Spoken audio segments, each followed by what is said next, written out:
start off with, what did you see when you watched the tape in terms of struggling with tackling the quarterback? That's just what it was. We couldn't. If I'd call the same defense. We had a great fit, and we missed the tackle and twice on two runs right there up the pipe. Which we couldn't have been in better position. The guy just missed a play in the hole. Had him in a phone booth, and we got to finish those plays. So how do you fix that with wet? Do you just hose them down with a hose and do tackling that had circuit nothing after to do tackling with that. circuit, I or mean, what? that was just poor technique. We need to go hit him and tackle him good, and we ducked our head, and it was more technique than it was anything else.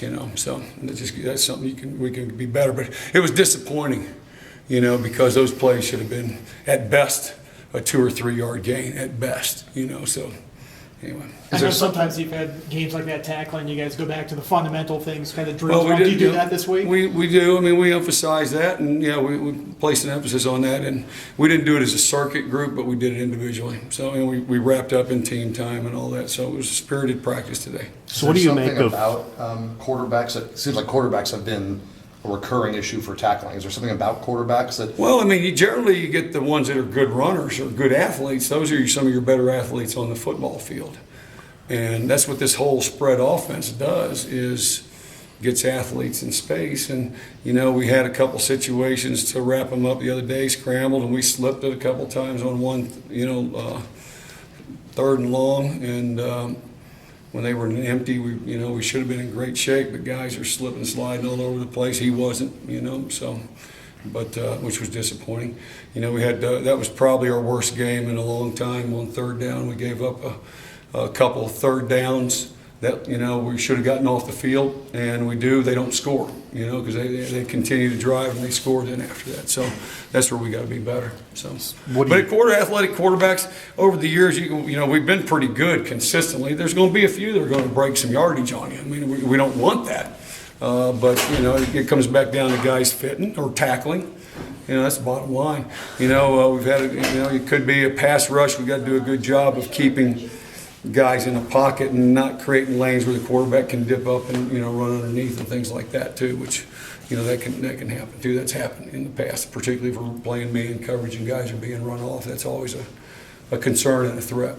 So what do you make of Pittsburgh's quarterback situation? They got a Peterman kid listed number 1, but I would suspect that you'll see quite a bit of Voitic. I think so. I understand they made Peterman the starter or named him the starter, and they'll probably have a package for Voitic, which I'm thinking it's going to be quarterback runs, all those kind of things. Which, like I said, I mean, it's the same thing. We should be in good shape if we just fit properly and finish the play. We should be in good shape. I know they don't have Connor, but they have a guy that looks a lot like Connor replacing him. What have you seen from him so far? far? I see they're doing it by committee right now, but 37, I forget what his name is, and that's not out of lack of respect because the kid's averaging over 100 yards a game, but he's a big kid. He's 6'2", 230. And he runs behind his pads. All their kids, all their backs are in that 215, 210, 22, and 5, and 37 are all 3 really good backs. They're young backs. They're powerful. They're explosive. I've been impressed by them. And then their offensive line is one of the better ones we'll play against. They're big. They're physical. They're highly recruited kids. They've got a great tradition there. And I just told our kids this is going to be a fist fight. We got to win that battle, and then we got to tackle well. Because they're going to run what they do and think that we're going to eventually wear out, or that type of thing is going to be one of those, 12 round bouts, and who's going to give in first, and a la BC or that type of thing. I'm thinking, and then they'll take some shots. We got to be good on that part of it on the back end, and that's where we got to be better. Right now, we're a little bit all over the place in the secondary. We lose C.J. Rivas. That really, put a hole in our secondary. Now then you lose Kendall Fuller, from the game, and and in hindsight, we put Stroman out there, which he was in good position, just didn't finish a play, and but he didn't practice out there when it was all said and done, and he practiced all at nickel. So in hindsight, we probably should have stayed with.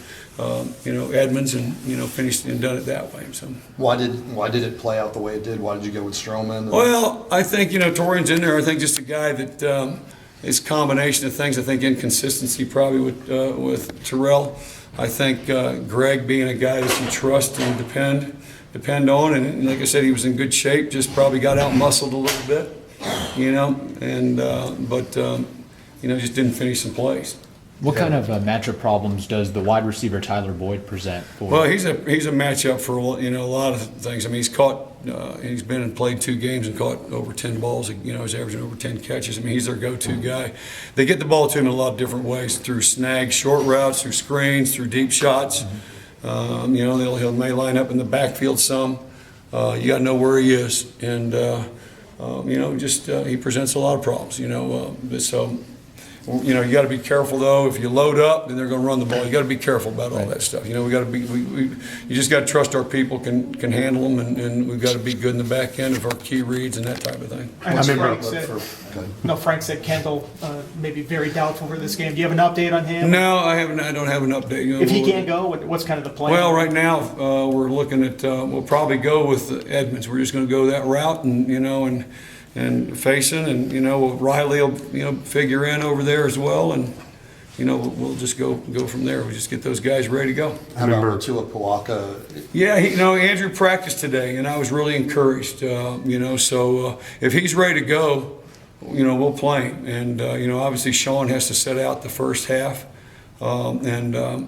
but Andrew looked really sharp and really good movement and flexibility, and it'll be interesting to see how he feels tomorrow. But he practiced in blue, but he did everything. And so I was real pleased with what I saw. When you watch the injection on Huell's camp, is there anything you see that you say, I'm going to teach him to do it different? Or No. I'm not. And that play's over, it's gone. But I wouldn't teach anything different. We have not had a targeting call on us. And so that's all I'm going to say about that.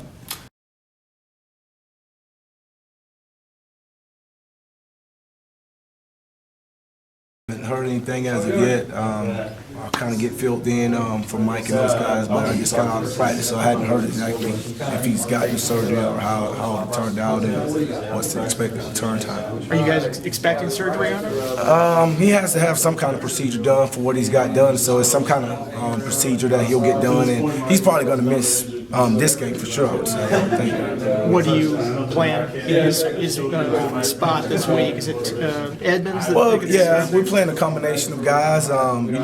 Edmunds, Riley, and the base steals and the nickel guys. We'll have those guys doing what they do in the nickel package. So we'll plan to get those guys prepared and go. How difficult of a challenge is that this week, especially you got Boyd on the other sideline? Well, he's a dynamic receiver, and it's what you used to have in the security blanket with Kendall, where you would match him up or put him over on the other team's best guy, whether you're playing man or zone, and we don't have that right now. So, we just got to play how we play and just get those guys ready. You had confidence, obviously, to put Stroman in that spot.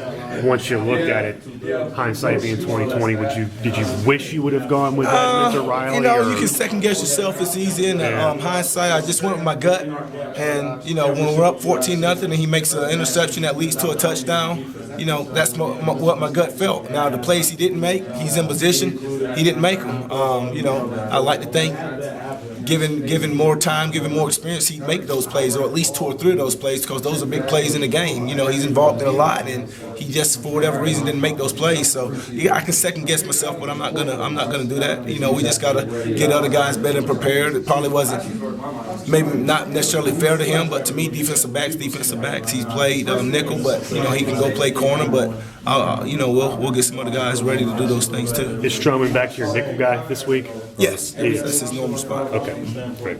When did Fuller get hurt? Was it in the preseason? I know he's had that leg wrapped. Yeah, he's been in the preseason. It's something, he's tried to battle through long as he can, and him being a gamer and wanting to play, and it's just, then getting to progress and get well enough for him to play last week. Do you think he'll play on Saturday, or? I doubt it.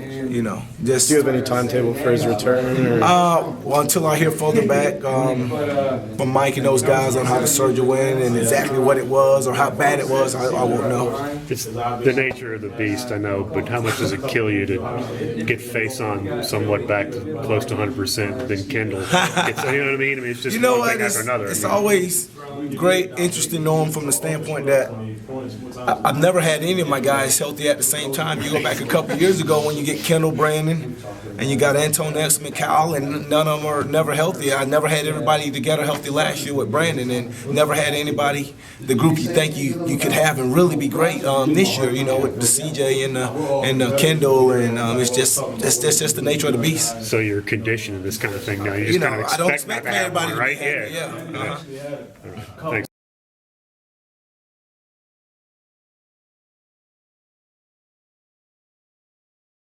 So that he's cooking them is just not, showing up in the box score as far as stats go right now. Right this second. Thanks, man. Yep. Physical team coming in, probably a little different style than East Carolina. What's the mindset going into this week?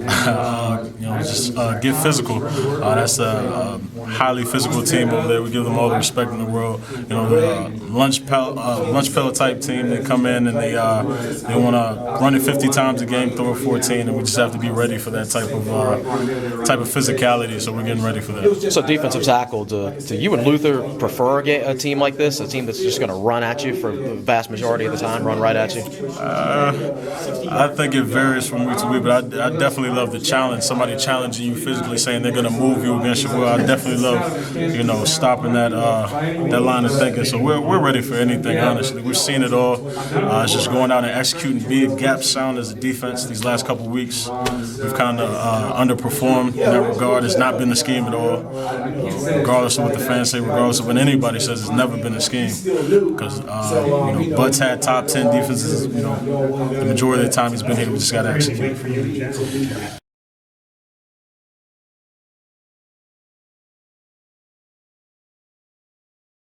Said that you actually practiced at that corner spot all week. Were you surprised that you didn't get the start against ECU or how that went? Well, I know all the coaches, they always have the best interests in mind. So when they told me I wasn't going to start, I wasn't really down about it. I was just going to make the best out of anything. And I just went out there and played whatever position they put me in.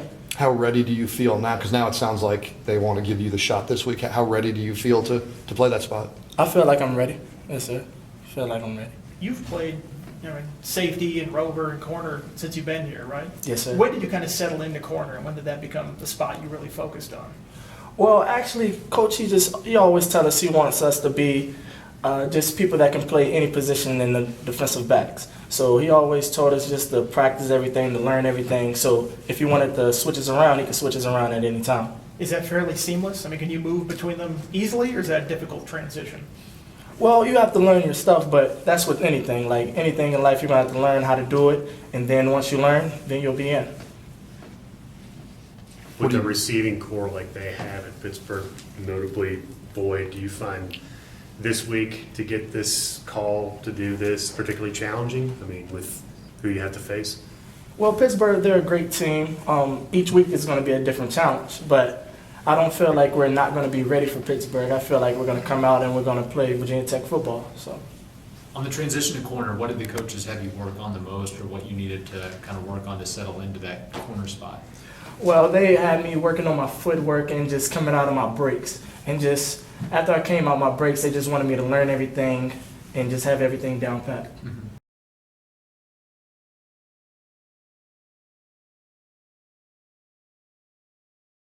All right. So what were you able to do in practice today, and do you anticipate playing on Saturday? I was pretty much good in everything. Just limited in contact. I was in a blue jersey, so yeah, I felt pretty good today. We'll see how it feels the rest of the week. So you were still in blue today? Mm-hmm. Okay. When do you suspect you'll get out of that? Do you think tomorrow maybe, or is there? I'm not sure. It's all up to the medical staff, how they feel and how they think I look. So. Do you have to be out of blue by a certain day for Coach Foster to play you, or have you been around long enough that you can be blue all week and play Saturday? Has he told you? No, I'm not sure. I'm not sure what he has going on, but I'm just going to keep practicing as if I'm going to be the guy. So. Does it matter to you? Would you like to get a day of contact in before a game, or do you think you could rest all week and then? Oh, well, I mean, I had some contact in there a little bit. It wasn't like too much, but I mean, I felt pretty good. What did you see last week and why this team struggled tackling quarterbacks from watching? What did you? Oh, I actually didn't watch the whole game. I just watched the second half. And I thought